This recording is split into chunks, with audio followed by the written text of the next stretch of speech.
zarashusha zateterekane na murikiti putisasi mayuro iwiba tiri kufunza kuti nini ngosiba nekuti penyu vamwe tiri kuchiva tiri kuti mupenyu takacherwa maira kana vakavata uromba chudze ipachena musazoti manyombwa musha wesezarira ikatakomba mukoma chichaiwa akafa wachirikondwa ndati kana vakavata uromba chudze ipachena musazoti manyombwa musha wesezarira ikatakomba mukoma chichaiwa akafa wachirikondwa sekuru wakabata matumwa ngavanyana uprasuma lekaita ngasi musha wesetigomwa indisima kuru chasiwa chikuma zozonzi makabata makona makona optimeta sehono yekbatona aita kunyepela kuti insikorona asi ini makatubata kuti mtume asikora rinonopta murume takuda kuchakanzira kuti zitume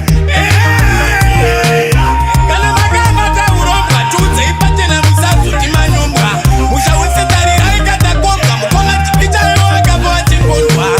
kana makabata uromba chudze ipachena musazuti manyombwa musha wesetarira ikatakomba mukoma chipichayo akava achikondwa munofara here tiri marombe munofara here kuona tiri matumba munofara here tiri marombe kusina mubhedha tikorara pari kupa asi mukoma wangu iwe jojola vana kule vanoda kuti ndobora vanenge tumbe vanoda kuti jobora kure rinondichanobisarora asi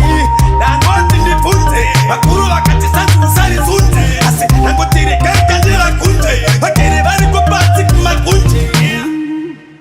Zim Daily Upload.